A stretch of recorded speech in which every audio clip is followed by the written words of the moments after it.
کہ اب ان کو سوچنا پڑے گا، کیونکہ اب اسرائیل بھی کارنر ہوتا جا رہا ہے، انشاءاللہ اور کارنر ہوگا، کیونکہ امریکہ کی طرف سے جو اسٹیٹمنٹس آ رہی ہیں وہ آپ نے جے ڈی وینس کی بھی اسٹیٹمنٹ دیکھی جب اس نے کہا کہ جی ایران کو یہ پتہ، اسرائیل کو یہ پتہ ہونا چاہیے کہ آج پوری دنیا اسرائیل کے خلاف ہے، اگر اسرائیل کے خلاف کوئی کھڑا ہے تو وہ صرف ڈونلڈ ٹرمپ کھڑا ہے، اور جو اسرائیل کے اندر جتنا میونیشن استعمال ہوا ہے وہ سارا امریکہ کے اندر بنا تھا اور امریکہ کے ٹیکس پیئرز نے پے کیا تھا ان کو، تو وہ لابی جو اسرائیل کے انٹرسٹ کو لے کے آگے چلتی تھی اس کو بھی بہت سارا کانگریس کے اندر بھی، میں یہ نہیں کہتا کہ وہ بالکل ختم ہو جائے گا، کیونکہ امریکہ کے اندر اے پیک کی صورت میں یا امریکن جوئش نیشنل کانفرنس کی صورت میں بہت ساری آرگنائزیشن موجود ہیں جو زیونزم کے انٹرسٹ کو لے کے آگے چلتی ہیں، ایون فیڈرل ریزرو جو ہے وہ زیونسٹ کے انٹرسٹ کو لے کے آگے چل، لیکن یہ ہے کہ جو اسرائیل کے اوپر جو امریکن منی خرچ ہو رہی تھی اس کے اوپر سوالات اٹھنے امریکن کانگریس میں بھی شروع ہوں گے اور امریکن پبلک کے اندر بھی شروع ہو چکے ہیں، تو وہ جو گریٹر اسرائیل کا مسئلہ تھا وہ بھی ختم ہوا،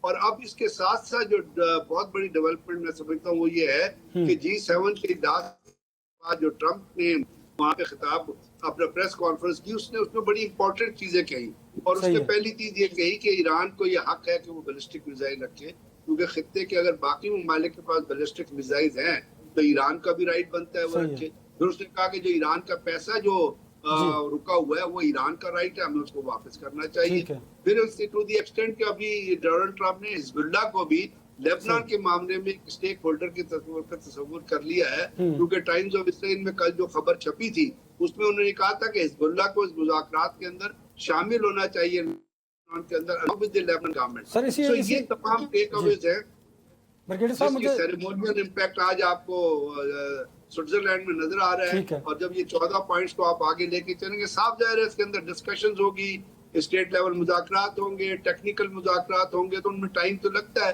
اور وہ مارکو روبیو نے بھی کہہ دیا تھا کہ جی جو نیوکلیر کا مسئلہ ہے it cannot be decided at the back of a napkin, so it will take time. اب ٹیکنیکل ٹیمیں وہاں پہ موجود ہیں، ایران کے سینٹر کے گورنر بھی وہاں پہ موجود ہیں، آئی ایم شیور کہ یہ جو کچھ اس سے ہوگا اس کے ٹیک اوے پازیٹیوز ہوں گے، اور پاکستان نے جو اپنا ایک پوزیشن بنائی ہے انٹرنیشنل لیول پہ ڈپلومیسی میں اور ملٹری پاور میں، اس کے ذریعے اس علاقے میں جو بھی نیا سیکورٹی اپریٹر سیکورٹی آرکیٹیکچر بنے گا اس میں پاکستان کا رول اور ایران کا رول بہت امپورٹنٹ ہوگا۔ مجھے ذرا آگے بڑھنے دیجیے گا بریگیڈیئر صاحب، بیرسٹر صاحب، سوئٹزرلینڈ میں تکنیکی مذاکرات کا آغاز ہو چکا ہے، ایران نے اپنے تمام تر تحفظات کے باوجود پاکستان اور خطے میں قیام امن کے لیے ان مذاکرات کا حصہ بنے ہیں۔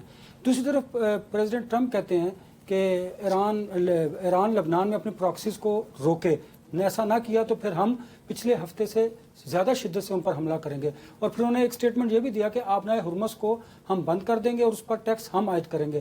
مذاکرات کے دوران پریزیڈنٹ ٹرمپ کے اس طرح کے اسٹیٹمنٹ سے آپ سمجھتے ہیں کہ MOU کے جو 14 نکات ہیں اس پر ہم آگے بڑھ سکیں گے اور کوئی حتمی معاہدے کی طرف ایران اور امریکہ بڑھ سکے گا؟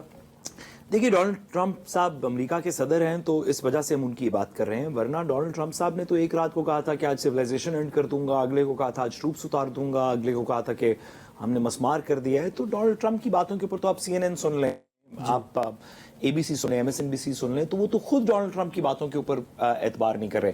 کم از کم پچھلے 2 مہینے سے ڈونلڈ ٹرمپ 2 دن کا ٹائم دے رہے ہیں کہ یہ ڈیل سائن ہوگی۔ امریکہ کے اندر بھی ڈونلڈ ٹرمپ کی کریڈیبلٹی جو ہے وہ اس طرح نہیں ہے جس طرح کہ ماضی کے امریکن صدور۔ ڈونلڈ ٹرمپ کا یہ کہنا کہ پھر میں پھر سے بمباری کروں گا، میرا خیال ہے کہ اب امریکہ کو یہ بات تو تقریباً سارے امریکہ کو باور ہو چکی ہے کہ بمباری کرنے سے آپ ایران کے خلاف جنگ نہیں جیت سکتے۔ جو ٹرم سائن ہوئی ہے، برٹش صاحب اس کو بہتر سمجھتے ہیں، لیکن جو ٹرم سائن ہوئی ہیں، اور اگر میں صحیح نہیں کہہ رہا تو میری پلیز توثیق کیجیے گا برٹش صاحب آپ بھی، کہ ٹرمز یہ سائن ہوئی ہیں کہ ایران اپنی نیوکلیئر انرچمنٹ ویپنز گریڈ نہیں کرے گا۔ یہ وہ بات پہلے ہی مانتے تھے، جنگ شروع ہونے سے پہلے بھی جو IAEA کی ڈیل تھی اس میں ایران مانتا تھا، جس بات کی تصدیق بحرین کے فورن منسٹر کر چکے ہیں جو اس وقت ثالثی کا کردار ادا کر رہے تھے۔ اس کے علاوہ باقی کی تمام ٹرمز، ایران کے اوپر سے سینکشنز ہٹیں گی، ایران کے لیے $300 بلین کا ایک نیشنل فنڈ کریٹ کیا جائے گا ریکنسٹرکشن کے لیے، امریکہ خطے سے اپنی فورسز کو وڈرا کرے گا، یہ پوائنٹ ہے جو ڈرافٹ میمورینڈم آف انڈرسٹینڈنگ آیا تھا اس کے اندر، لیبنان میں جنگ بند کی جائے گی۔ یہ ساری چیزیں تو ٹرمز آف سرنڈر ہیں۔ بھائی اگر امریکہ کی یہاں سے فورسز بھی چلی جائیں گی, ہرمز کے اوپر بھی کچھ نہ کچھ کر کے کھلا تو رہے گا, لیکن کنٹرول ایران کا ہوگا, سینکشنز بھی ایران کی ختم ہو جائے گی, $300 بلین بھی اس کو دیں گے پر سم کنڈیشنز, لیبنان سے بھی بمباری اور جارحیت ختم کی جائے گی. تو ساری ٹرمز تو ایران کی مانیے, یہ تو ٹرمز آف سرنڈر ہیں ایفیکٹولی. اس کے اندر سپوائلر اسرائیل ہے. اس کے آپ نے جو ڈونلڈ ٹرمپ صاحب کی بات کی کہ انہوں نے ایران کو تھریٹن کیا, انہوں نے آج صبح ایران کے اوپر سٹیٹمنٹ دینے سے پہلے یہ بھی کہا کہ اسرائیل میری پیشنس ٹیسٹ کر رہا ہے, میں اسرائیل سے ناخوش ہوں, میں بنجمن نیتنیاہو کے رویے سے ناخوش ہوں. تو میرا نہیں خیال کہ اس وقت امریکہ کے اندر یہ ایپیٹائٹ ہے کہ وہ اسرائیل کے کہنے کے اوپر ایک نئی جنگ شروع کر دے, یا ایران پہ واپس بمباری شروع کر دے, یا واپس یہ جو سیز فائر کا عمل ہے اس کو خراب کرے. ہاں, امریکہ چاہے نہ چاہے اسرائیل یہ کرتا رہے گا. اسرائیل کو انٹرنیشنل لا کی اور دیگر چیزوں کا کوئی پاس نہیں ہے. جیسے کہ بورڈ آف پیس کی ڈیل کے اندر یہ بات سائن ہوئی تھی نا کہ غزہ پہ اور ویسٹ بینک پہ سیز فائر ہوگا, کوئی بمباری نہیں ہوگی. ایک دن بھی بمباری نہیں رکی. اسرائیل سگنیٹری ہے اس بورڈ آف پیس کے معاہدے کا, اس کے باوجود ایک دن بمباری نہیں رکی. اس معاہدے کا تو اسرائیل سگنیٹری بھی نہیں ہے. تو اصل سپوائلر اس کے اندر اسرائیل ہے, اور کیا امریکہ اس کو روک سکے گا نہیں روک سکے گا, یہ ایفیکٹولی اس کے اندر سوال ہے. پاکستان کی بات ہوئی تو میں بریگیڈیئر صاحب سے تھوڑا سا پوچھنا بھی چاہتا ہوں. بریگیڈیئر صاحب, یہ بات تو بالکل درست آپ نے فرمائی, اور ہم بھی کچھ نشستوں سے بات کر رہے ہیں کہ پاکستان کا ڈپلومیٹک قد بڑا ہے. پاکستان کی جو دفاعی ایبلٹی تھی وہ پہلے بھی ناقابل تسخیر تھی, آج بھی ہے. ہم نے بنیان و مرصوص میں بھی اس کو پروف کیا, پہلے بھی کیا, بعد میں بھی. مطلب ہمارے ڈیفنس کا تو کوئی مسئلہ پہلے بھی نہیں تھا, اللہ کا شکر اب بھی نہیں ہے. ہماری ڈپلومیٹک قد بڑا ہے. ہمارا جو اصل مسئلہ ہے, پاکستان کا جو اصل مسئلہ ہے, وہ اکنامک ہے. ہنری کسنجر نے سر اپنی کتاب میں لکھتے ہوئے کہا, ڈپلومیسی میں لکھتے ہوئے کہا کہ پاکستان نے جب روس کا وڈرال افغانستان سے کروایا تھا تو کوئی میجر پاکستان کے حق میں انہوں نے بینیفٹ نیگوشیٹ نہیں کیا. انہوں نے ضیاء الحق کی ضیاء الحق صاحب کی اور اس وقت کی گورنمنٹ کی کچھ تنقید بھی کی اس کتاب میں. سر اس وقت ہمارے اوپر IMF کا پریشر ہے, اکنامک برڈن ہے, گیس پرائسز ہیں, ڈالر 300 پہ پہنچ رہا ہے. کیا آپ کے خیال میں اس اتنے بڑے عمل کا جو پاکستان کے بغیر ہو نہیں سکتا تھا, اس کے بعد سر کوئی ہمارے نیشنل ڈیٹ میں, کوئی اکنامک کنڈیشن میں IMF, اس میں سر کوئی بہتری عام پاکستانیوں کے لیے آئے گی؟ یہ بات درست ہے کہ پاکستان کا ڈپلومیٹک قد بڑا ہو گیا, ملیٹریلی ہم پہلے بھی اسٹرانگ تھے, اب بھی اسٹرانگ ہیں, لیکن جس چیز کی ہمیں ضرورت ہے جو اکنامک, مطلب سر میں ایسی ایز این ایگزامپل کہوں کہ اگر امریکہ کو یہاں سے سیف ایگزٹ دینے کے اندر پاکستان, کیونکہ وہ ایران میں پھنس گیا تھا امریکہ, یا پھنسا ہوا ہے امریکہ, اگر امریکہ کو ایک سیف ایگزٹ دی جائے تو سر تھوڑا تو ہمارا کوئی ڈیٹ ریسکیڈولنگ, کوئی شیو آف, کوئی ویو آف, کوئی کہانی سر اس میں ہونی چاہیے. آپ کو سر یاد ہوگا کہ امریکہ نے یا سعودی عرب نے انڈیا کے اندر انویسٹمنٹ کے پرومسز کیے, وہ $100 بلین تک کے MOUs وغیرہ بھی کچھ دیر پہلے سائن ہوئے. سر ہماری جو ریئل پرابلم ہے وہ تو اکنامک ایفیکٹولی ہے. اس ڈیل کے اندر سے سب کی تیل پرائسز کم ہوں گی تو ہماری بھی کم ہوں گی, یہ بات تو سمجھ آتی ہے, لیکن سر کوئی اسپیشل کنسیشن پاکستان کو اکنامکلی ملے گا؟ صاحب آپ نے نفت پہ ہاتھ رکھا ہے, اور میں ذاتی طور پہ اسی چیز کو بہت جگہ پہ ہم ہائی لائٹ بھی کرتے رہے, اس لیے کہ آپ نے ماضی کا جو ریفرنس دیا اس میں تھوڑا سا میں ایڈ یہ کروں گا. جنرل ضیاء الحق صاحب امریکہ تشریف لے گئے تھے جس وقت یہ افغان وار شروع ہوئی تھی جی, اور اس وقت جو پاکستان کے فائنانس منسٹر تھے وہ بھی ان کے ساتھ تھے, میرے خیال محبوب الحق صاحب تھے, کون تھے ذہن سے نام نہیں گیا.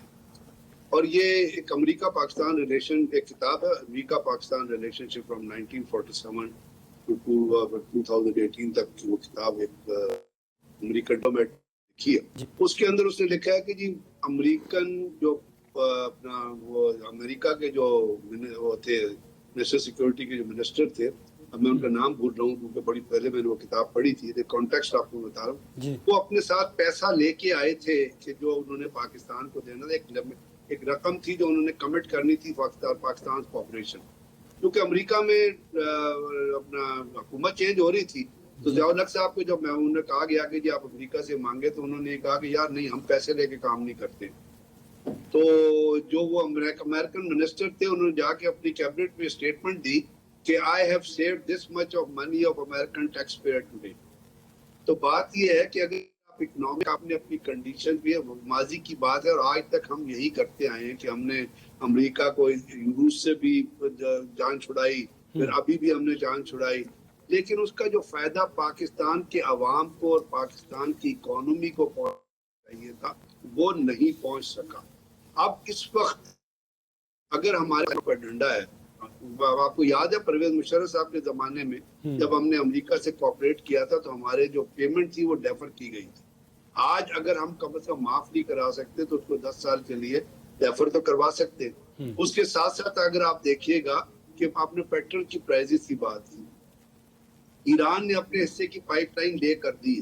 ہمارے حصے کی پائپ لائن جو ہم نے لے کرنی تھی, اب ایران آپ کو پتہ ہے کہ وہ دنیا کا سیکنڈ لارجسٹ کنٹری ہے in natural gas and fourth largest country ہے ان پیٹرول. اب وہ وہاں سے اگر آپ آپ کی گیس پائپ لائن اگر آپ لے کریں تو اس کی آپ کی 750 سے لے کے 1000 MMCFD جو ہے وہ گیس آپ کی آ سکتی ہے, which is at a very cheaper rate.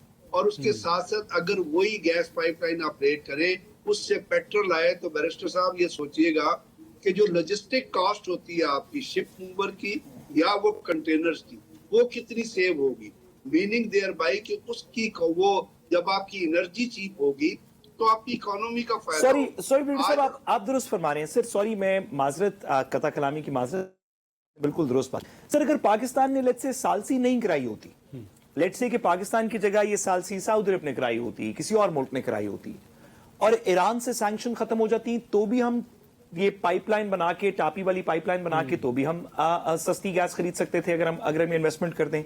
لیکن سالسی کرانے کا سر کوئی ایڈیشنل بینیفٹ ہونا چاہیے نا, جو باقی اکنامک بینیفٹس ایران کی سینکشنز ہٹنے کی وجہ سے گرد و نواز سب ممالک کو ملیں گے, ساری دنیا کو ملیں گے, وہ تو پاکستان کو ملیں گے. مطلب وہ سر آپ کو یاد ہی ہوگا وہ ترکمانستان سے وہ پائپ لائن شروع ہوتی ہے سر, وہ افغانستان بھی کرتی ہے, ایران بھی کرتی ہے, پاکستان بھی.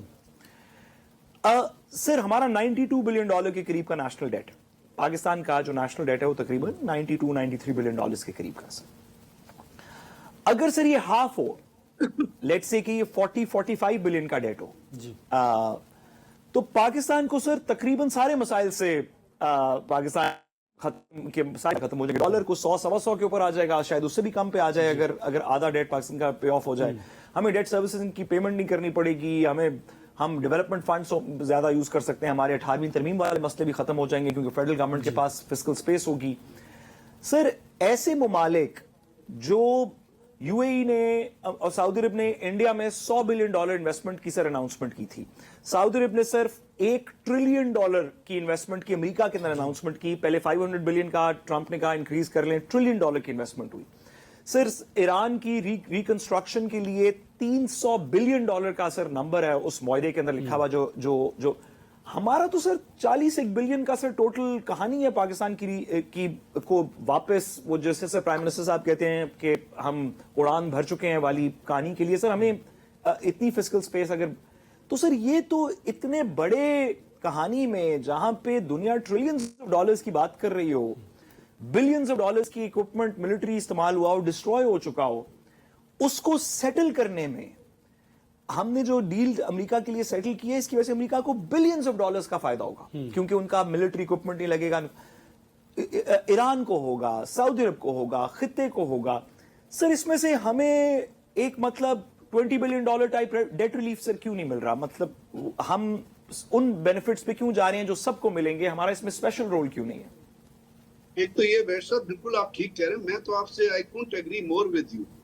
میں صرف آپ سے عرض کر رہا ہوں کہ اگر ہم کچھ بھی نہ کریں نا, ایران کے ساتھ ہم گیس اور تیل اور باقی پائپ لائن کرنے تو آپ کو $36 بلین کا فائدہ ہوتا ہے, 23 to 36 بلین. اور یہ میری کیلکولیشن نہیں ہے, یہ آج آپ فاروق سلیم صاحب کا اگر آرٹیکل اٹھا کے پڑھیں تو انہوں نے یہ کیلکولیٹ کیا ہے کہ اگر آپ ان تمام چیزوں پہ جائیں تو آپ کو 23 to 36 بلین کا فائدہ ہوتا ہے اگر آپ ان کو امپوز کریں. دوسری بات یہ ہے, آپ خود ماشاءاللہ بہت بڑے قانون داد ہیں, بہت سارا چیز ڈیپینڈ کرتی ہے آپ کی لیڈرشپ کی کمٹمنٹ اور ویژن کی. جو آپ اب پاکستان کا جو 18 کھرب کا بجٹ ہے اس میں آپ 42.9% پے کر رہے ہیں انٹرسٹ پیمنٹ آپ کی. جب 42.9% آپ کے بجٹ سے نکل گیا تو پھر آپ کی ایجوکیشن کے اندر 117.7 بلین ہی رہ گیا اور ہیلتھ کے اندر جو ہے وہ 37.4 بلین جو آٹے میں نمک کے برابر بھی نہیں. جی سر. سو دو چیزیں ہو سکتی, 3 چیزیں ہو سکتی ہیں.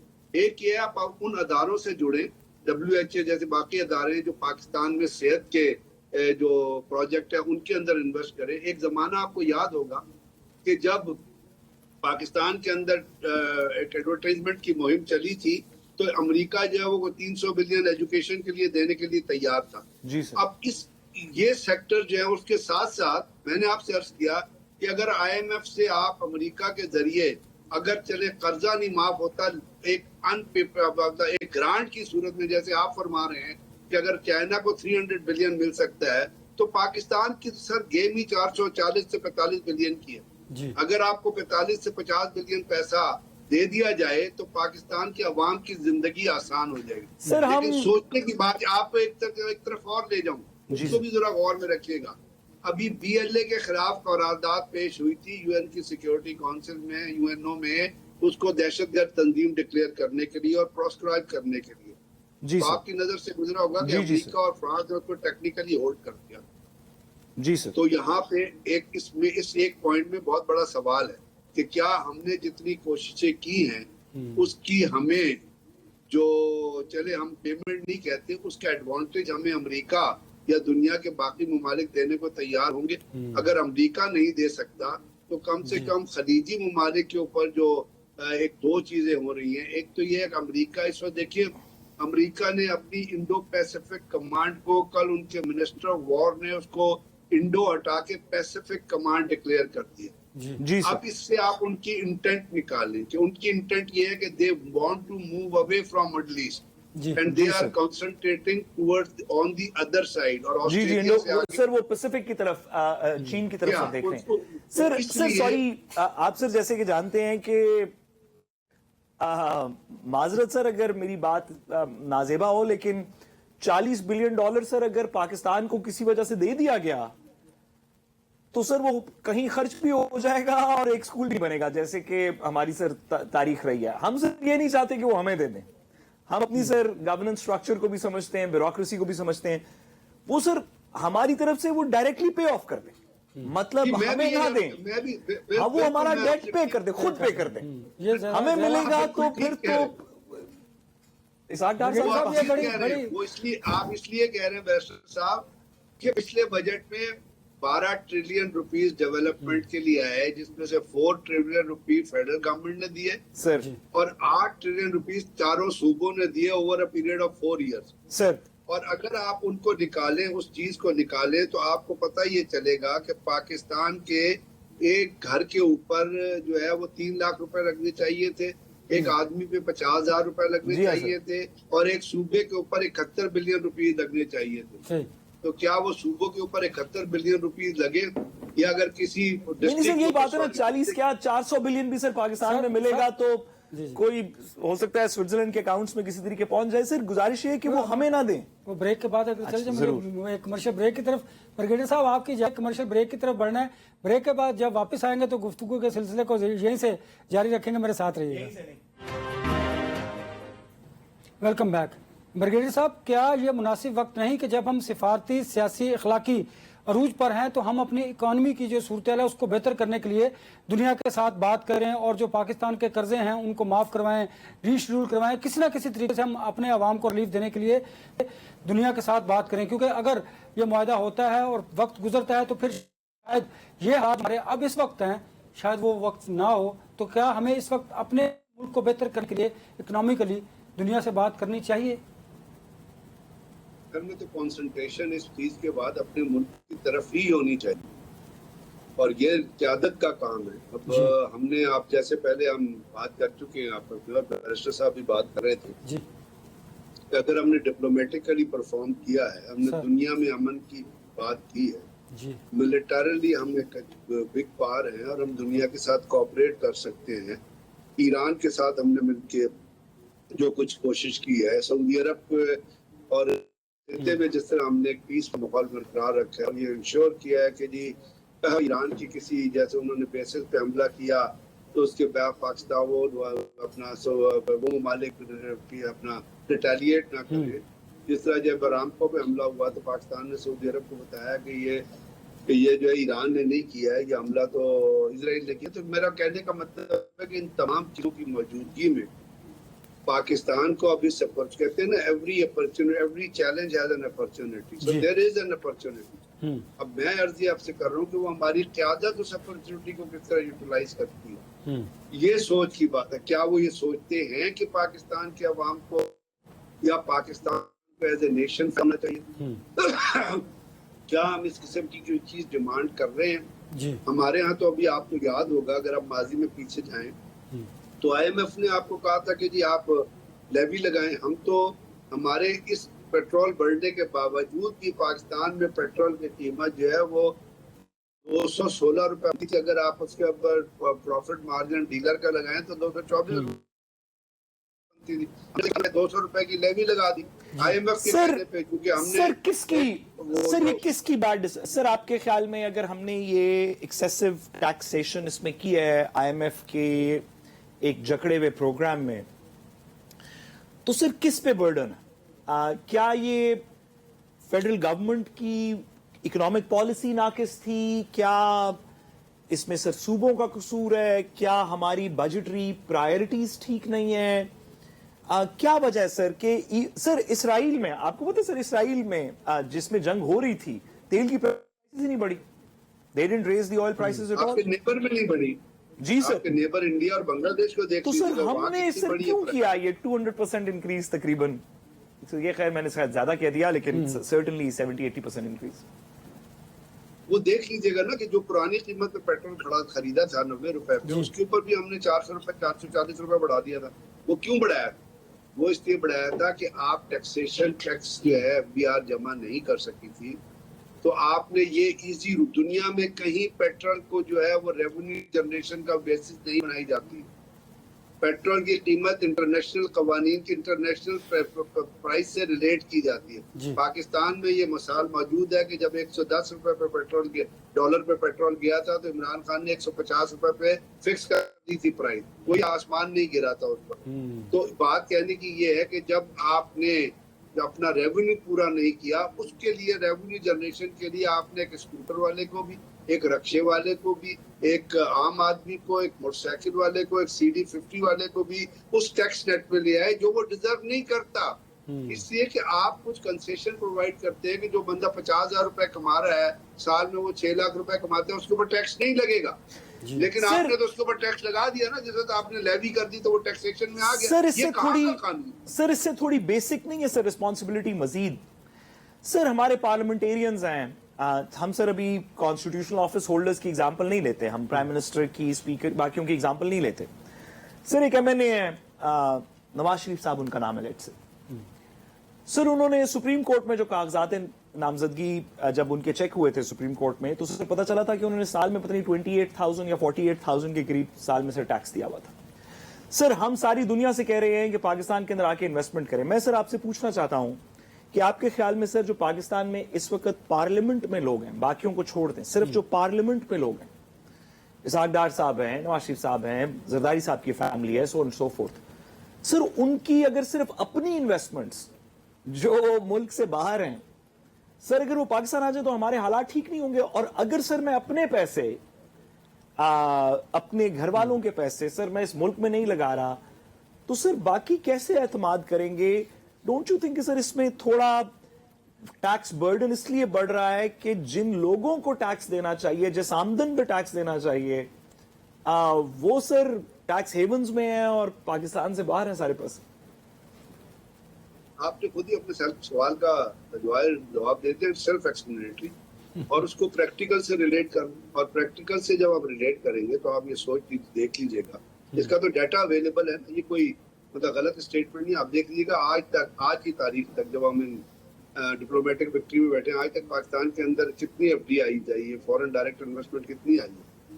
بلکہ یہاں سے آپ باقی کمپنیاں تو چھوڑے, شیل یہاں سے چلی گئی, یہاں سے اپنا جو ٹیلکوس جو ہے وہ چلی گئی، اور اس کے ساتھ ساتھ بلکہ گل احمد بھی، پاکستانی کمپنیاں بھی یہاں سے چلی گئی. تو بجائے اس کے کہ آپ کے ملک میں انویسٹمنٹ آئے، the investment is draining out, باہر جا رہی ہے. تو وہ تو اسی لیے جا رہی ہے جو آپ نے خود ہی فرمایا کہ جب آپ کے لوگوں کا پیسہ باہر لگا ہوا ہے. اب ایک بندہ ہے، اس کے پیسے باہر پڑے ہوئے ہیں، پوری دنیا کو پتا ہے کہ سوئٹزرلینڈ میں کس کے کتنے پیسے پڑے ہوئے، پوری دنیا کو پتا ہے کہ سعودی عرب میں جو ملیں لگی ہیں وہ کس کی ہیں. اگر وہ بجا کے باہر یہ کہے کہ جی پاکستان میں پیسہ، ساری دنیا کو پتا ہے کہ یو اے ای میں کس کے پیسے پڑے ہوئے، کس کے ٹاور میں پیسے لگے ہوئے. اگر وہ باہر جا کے لوگوں کہتا ہے یہ پیسے لے کے آؤ، پہلا سوال وہ کر دے تو اسی سے پیسے لے گئے اپنے واپس. بریگیڈیئر صاحب میرے ذہن میں ایک سوال ہے ذرا، وہ تو اگر ہم معاشی استحکام کے لیے دنیا کی طرف دیکھ رہے ہیں اور اپنے لیڈران کے جو بیرون ملک کا اثاثے ہیں اس کی بات کر رہے ہیں، تو مجھے ایسے سوال ذہن میں آیا کہ تو سیاسی استحکام کے لیے اڈیالہ میں بیٹھے قیدی کے پاس کوئی کنجی ہے، اس سے بھی کوئی بات چیت ہو سکتی ہے تاکہ سیاسی اور معاشی استحکام دونوں پیرلل ساتھ چلتے رہیں؟ اور بات یہ ہے کہ سیاست کو تو مطابقت کرنے کی ضرورت ہے نا. تمام پارٹیاں جو ہیں وہ اتنی ایکولی امپورٹنٹ ہے، اور تمام پارٹیاں جو ہیں وہ پاکستان کی جو سیاسی تاریخ ہے اس کے اندر اسٹیک ہولڈرز. جب پارٹی کو الیکشن لڑنے کی اجازت دیتے ہیں تو صاف ظاہر ہے اس کے ذریعے ضروری ہے کہ آپ ایک ڈائلاگ کے ذریعے ایسی فضا قائم کریں. میں آپ کو ایک چیز، پروین سہانی صاحب ہیں جو اپنا بھارت کے ایک فورس میگزین کے ایڈیٹر بھی ہیں، اور بڑا فورسفل ویو رکھتے ہیں اور بڑا نیوٹرل ویو رکھتے ہیں. میں ان کا ایک پروگرام سن رہا تھا، اس کو میں آپ ریفر کر دیتا ہوں اپنے بچے کو. یہ کہہ رہے تھے کہ پاکستان کے پاس بہت بڑا پوٹینشیل ہے، پاکستان کی ملٹری بڑی اسٹرانگ ہے، پاکستان کے پاس بہت ویژن ہے، پاکستان کے لوگ بڑے ڈیلیورر ہیں، پاکستان کے اندر کام کرنے کی صلاحیت ہے. اگر اس ملک کے اندر بیسٹ گورننس اور پولیٹیکل کمپیٹیبلٹی آ جائے اور وہاں پہ پولیٹیکل حالات ٹھیک ہو جائے تو it can be one of the leading parts of the world. اب اس سے آپ اندازہ لگائیں. سر آپ کے خیال میں کون سر یہ پولیٹیکل حالات جو ٹھیک کرنے کی سر آپ نے بات کی، یا اس کے پوٹینشل کو چینل کرنے کی بات کی سر، ہم اب وی آر ریکگنائزڈ اور we should be recognised as peacemakers, جیسے کہ ہم نے سر ابھی ڈیمونسٹریٹ کیا ہے.